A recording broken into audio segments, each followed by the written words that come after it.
নমস্কার বন্ধুরা, welcome to এসটিউনিক sports. বন্ধুরা, এই ভিডিওতে আমরা কথা বলবো কিছু ট্রান্সফার আপডেট নিয়ে। বিদেশি প্লেয়ারদের নিয়ে রীতিমতন টানাটানি শুরু হয়ে গেছে, সেগুলো নিয়ে তো অবশ্যই আলোচনা করা রয়েছে। এর সাথে সাথে কিন্তু ইস্টবেঙ্গল আজকে একটা বড় ব্যবধানে ম্যাচ জিতেছে, ইস্টবেঙ্গলের হয়ে হ্যাটট্রিক করতেও দেখা গেছে, তো সেই ম্যাচ নিয়ে কথা বলার রয়েছে।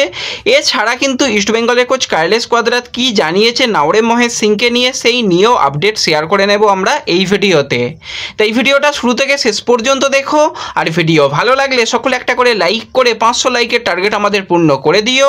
আর যারা চ্যানেলে প্রথমবারের জন্য এসেছো, মনে করে চ্যানেলটাকে সাবস্ক্রাইব করে তার পাশের বেল আইকনটাকে অন করে রেখো। অনেকেই ভিডিও দেখছো, হয়তো সাবস্ক্রাইব করতে ভুলে যাচ্ছ, অবশ্যই কিন্তু সকলে সাবস্ক্রাইব করে নিও, তাহলে তোমাদের প্রিয় দলের খেলার সমস্ত আপডেট তোমরা এখানে পেয়ে যাবে। তো চলো আর দেরি না করে ভিডিও শুরু করা যাক। প্রথমেই যদি আমরা একটুখানি ইস্টবেঙ্গলের ম্যাচ নিয়ে কথা বলি, তো আজকে ড্রিম স্পোর্টিংয়ের যে চ্যাম্পিয়নশিপের ম্যাচ হচ্ছে, যেখানে আন্ডার-17 ইস্টবেঙ্গলের দল মুখোমুখি হয়েছিল এফসি গোয়ার সাথে। এবার দেখো, এই টুর্নামেন্টে আজকে ম্যাচ ছিল, কিন্তু আমি আজকে প্রচণ্ড ব্যস্তর মধ্যে ছিলাম, আর এই কয়েকটা দিন একটু ব্যস্তর মধ্যে থাকবো, হয়তো ভিডিও কম আসবে, আপডেটও হয়তো কম আসবে, কিন্তু ফেসবুক পেজে সমস্ত কিছু দেওয়ার চেষ্টা করব। আজকে এই ম্যাচ নিয়ে আমি তোমাদের কোনো রকম আপডেট শেয়ার করতে পারিনি, আমার দিক থেকে একটুখানি এই জিনিসগুলো হয়ে গেছে, তো ক্ষমা করে দিও।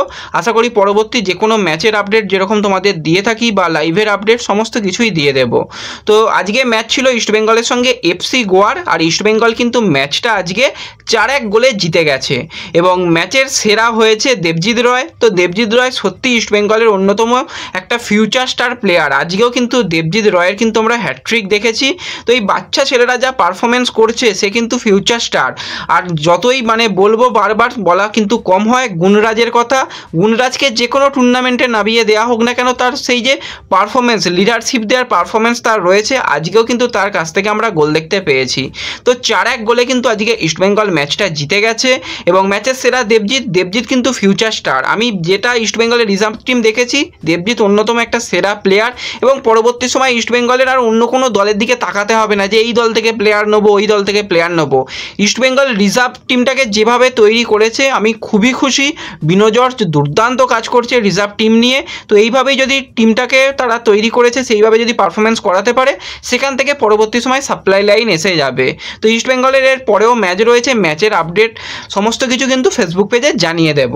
তো এরপরে যদি আমরা সরাসরি চলে আসি একটু ট্রান্সফার আপডেটের দিকে, তো তোমাদের যেরকমগুলো জানিয়েছিলাম আগে আপডেট, সেগুলোই কিন্তু এখন অফিসিয়াল হচ্ছে। বলেছিলাম না সব কিছু মিলিয়ে দেবো, শুধু সময় লাগবে, সময় দিলেই কিন্তু সেগুলো হয়। তো প্রথম যে আপডেটটা শেয়ার করে নেব, 33 বছর বয়সী কোস্টারিকার সেন্টার ব্যাকের প্লেয়ার মার্কো ল্যাসকোভিচ। তো ল্যাসকোভিচ নিঃসন্দেহে একজন ভালো প্লেয়ার এবং একজন সাইলেন্ট প্লেয়ার যাকে বলা যায়। কেরালা ব্লাস্টার্সের হয়ে টোটাল 53টা ম্যাচে কিন্তু ধারাবাহিক ভালো পারফরমেন্স করেছে। এই সিজনে ইনজুরির কারণে বেশিরভাগ সময় কিন্তু ল্যাসকোভিচকে পাওয়া যায়নি। তো ইভান ভুকোমানোভিচের কিন্তু অন্যতম একটা সেরা বিদেশি প্লেয়ার ছিল এই মার্কো ল্যাসকোভিচ। তার সাথে যে আর কোনোভাবেই কেরালা ব্লাস্টার্স কন্টিনিউ করবে না তোমাদের জানিয়েছিলাম, তার অফিসিয়াল কনফার্মেশন আজকে এসে গেছে। অফিসিয়ালি কিন্তু মার্কো ল্যাসকোভিচকে থ্যাংক ইউ জানিয়ে দেওয়া হয়েছে। এছাড়া আরও একজন প্লেয়ার 27 বছর বয়সী জাপানি প্লেয়ার ডাইসুকে সাকাই, যাকে কিন্তু কেরালা ব্লাস্টার্সের হয়ে এই সিজনেই আমরা দেখেছিলাম, এবং এই সিজনে তার যদি আমরা কেরালার জার্সি গায়ে পারফরমেন্স নিয়ে কথা বলি, টোটাল 24টা ম্যাচে মাত্র 3টে গোল, 2টো অ্যাসিস্ট দেখা গেছে। আহামরি কিন্তু তার কাছ থেকে পারফরমেন্স পাওয়া যায়নি। এবার উইঙ্গারের কাছ থেকে যে আহামরি পারফরমেন্স পাওয়া যাবে সেটাও কিন্তু নয়। হয়তো অনেক চান্স ক্রিয়েট করেছে, কিন্তু গোলের সংখ্যার দিকে দেখতে গেলে তার পারফরমেন্স একটু নিম্নগামী ছিল। তো তাকেও কিন্তু আজকে অফিসিয়ালি থ্যাংক ইউ জানিয়ে দিয়েছে কেরালা ব্লাস্টার্স। দুজন বিদেশি প্লেয়ারকে তারা ছেড়ে দিল।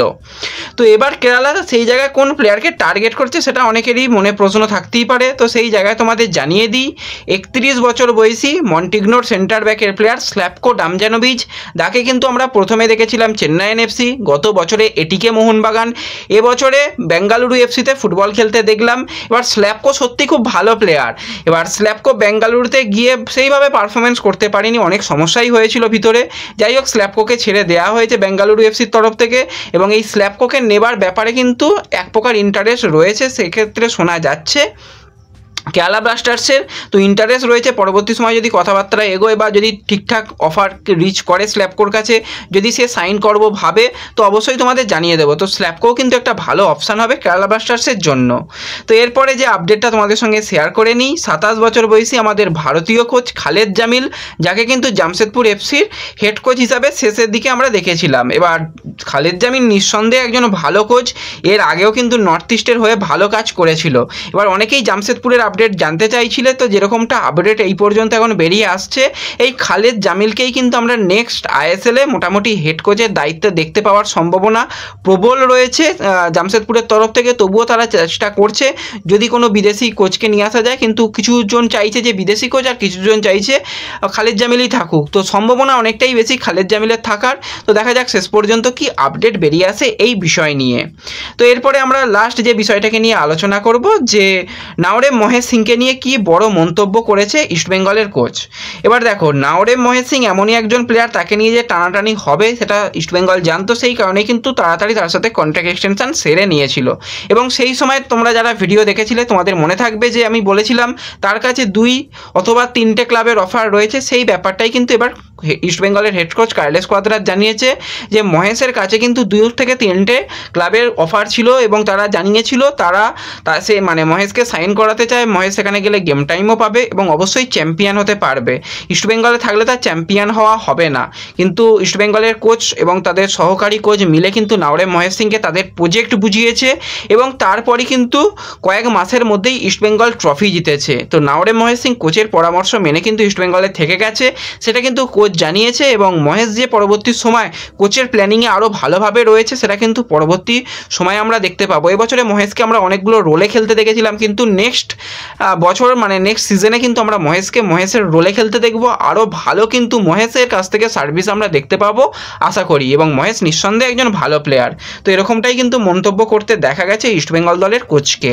তো এই ভিডিওতে এটুকুই আলোচনা করার ছিল। ভিডিও ভালো লাগলে ভিডিওতে লাইক করে দিও, চ্যানেলে প্রথমবারের জন্য এলে মনে করে চ্যানেলটাকে সাবস্ক্রাইব করে দিও, ফেসবুক পেজ থেকে ভিডিও দেখলে ফেসবুক পেজটাকে ফলো করে নিও এবং ভিডিও একটু সকলের সঙ্গে শেয়ার করে দিও। তো দেখা হচ্ছে পরবর্তী ভিডিওতে। ধন্যবাদ।